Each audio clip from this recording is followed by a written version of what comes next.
और अभी मंच पर राहुल गांधी संबोधन कर रहे हैं और हमारे साथ कुछ लोग हैं, हम इनसे बात करेंगे कि ये क्या सोचते हैं। और भैया इतनी मोहब्बत क्यों? मैम, मेरे को राहुल गांधी जी इसलिए पसंद है क्योंकि वो हर छोटे वर्ग को लेकर साथ चलते हैं, ना कि वो जाति पात करते।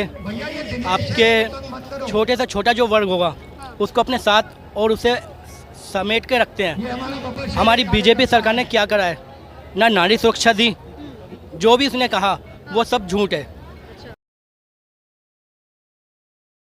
प्रधानमंत्री जी कहा जो इन्होंने 2004 में वादे किए थे, प्रधानमंत्री जी कहा जो इन्होंने 2004 में वादे किए थे कि हम ये करेंगे वो करेंगे, उन्होंने क्या किया? जब से आए उसका उल्टा ही करा है, कोई सीधा नहीं करा।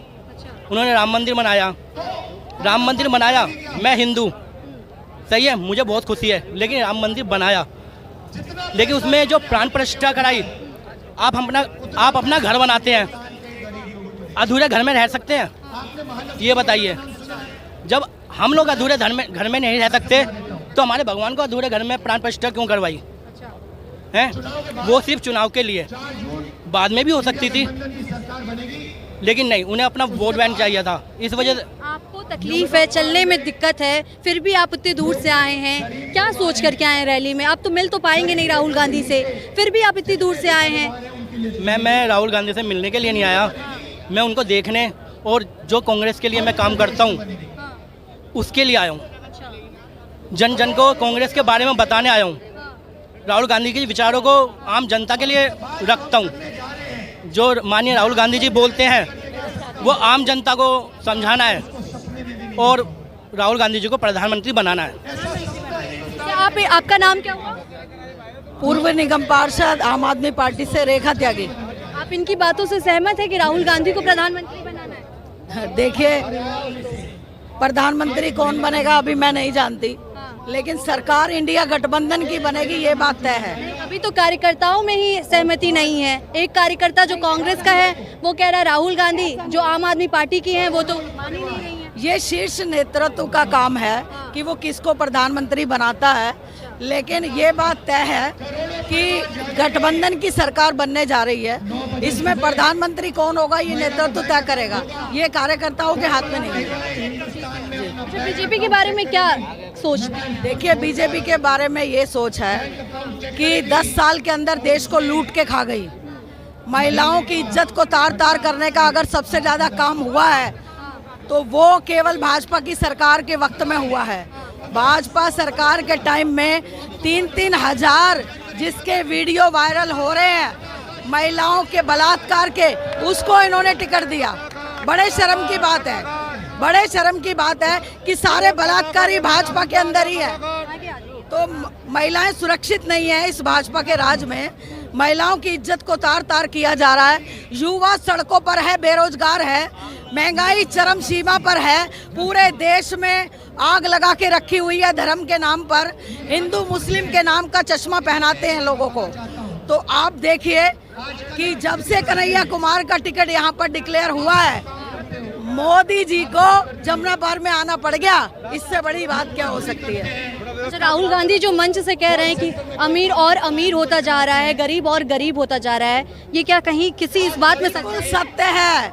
बिल्कुल सत्य है ये बात कि अमीर अमीर होता जा रहा है और गरीब गरीब होता जा रहा है। गरीब के पास तो काम धंधे है नहीं, ऊपर से उसके ऊपर टैक्सों की मार।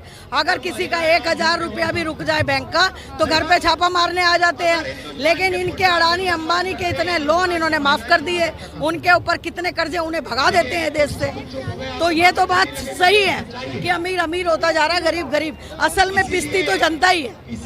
तो इस भाजपा सरकार रहे मगर पिसती तो जनता ही है। किसी की भी सरकार नहीं, 10 साल से मोदी जी की सरकार है, भाजपा की सरकार है, रंगा बिल्ला की सरकार है। तो इस रंगा बिल्ला की सरकार में किसी को भी कोई सुख सुविधा नहीं मिली। करना एक तो होना ही पड़ेगा, क्योंकि ये केवल अरविंद केजरीवाल की और राहुल गांधी की लड़ाई नहीं है, ये संविधान को बचाने की लड़ाई है, ये लोकतंत्र को बचाने की लड़ाई है। संविधान बचेगा तो पार्टियां बचेंगी ना, लोकतंत्र बचेगा तो लोग बचेंगे ना, ये उसकी लड़ाई है। आपका नाम क्या हुआ? मैं हसीबुल हसन। क्या करते हैं आप? मैं सोशल वर्कर हूँ। क्या आप इनकी बातों से सहमत हैं? जी बिल्कुल सहमत हूँ। और जहाँ तक मेरी बहन ने कहा कि अगर देश बचेगा, संविधान बचेगा, जभी हम लोग बचेंगे। और शायद जो इंडिया गठबंधन है और कांग्रेस पार्टी है, तो कांग्रेस पार्टी भी हमेशा से ये कहती आई है कि जो मोदी जी की जो इस समय विचारधारा है, जो 400 पार का जो वो नारा दे रहे हैं, वो 400 पार का नारा नहीं, वो इस संविधान को बदलने के लिए नारा दे रहे हैं कि जब संविधान, और वो दिन दूर नहीं, वैसे तो मोदी जी जीत नहीं रहे हैं और किसी उससे अगर जीत भी जाते हैं तो वो दिन दूर नहीं कि देश के अंदर चुनाव नहीं होगा। मतलब कि क्या लगता है इस बार 400 पार नहीं हो पाएगा? मैंने क्या कहा, मैंने कहा जो सोच अमित शाह जी की है, मोदी जी की है, वो हिटलर शाही वाली सोच हो चुकी है। और ऐसा लगता है, राहुल जी को नहीं लगता है, कांग्रेस पार्टी को नहीं लगता है, केजरीवाल जी को नहीं लगता है, हिंदुस्तान की आवाम को ये लगने लगा है, ये महसूस होने लगा है कि अगर वो दिन दूर नहीं कि मोदी जी पूरा का पूरा संविधान ही पलट दे और इस देश के अंदर वो हाल कर दे जैसे रूस का हुआ, जैसे पाकिस्तान का हुआ, जैसे बांग्लादेश के अंदर है, ना चुनाव होंगे, ना सरकारें बनेंगी और एक छत्र राज बीजेपी करेगी। तो इस बार उत्तर पूर्वी लोकसभा क्षेत्र का क्या माहौल है? देखिए, जनता ने मन बना लिया है और उत्तरी पूर्वी सीट हो चाहे दिल्ली की 7 सीटों, 7 सीटों पे गठबंधन बहुत अच्छी तरीके से लड़ रहा है। हिंदू, मुस्लिम, सिख, ईसाई सब एकजुट होकर चुनाव लड़वा रहे हैं और मुझे लगता है कि इस बार 7 की 7 सीटें दिल्ली से इंडिया गठबंधन जीतेगा। दिल्ली से इंडिया गठबंधन जीतेगा। मंच पर अभी राहुल गांधी मौजूद है, अपना संबोधन दे रहे हैं और आप भीड़ देख सकते हैं किस तरीके से जनता का हुजूम है। जो मोहब्बत की दुकान नारे देते हैं राहुल गांधी, वो कहीं ना कहीं इस भीड़ में वो मोहब्बत दिखाई दे रही है। फिलहाल हम इसे यहीं पे समाप्त करते हैं और आपको ये वीडियो कैसा लगा ये आप हमें कमेंट करके ज़रूर बताएं। शुक्रिया।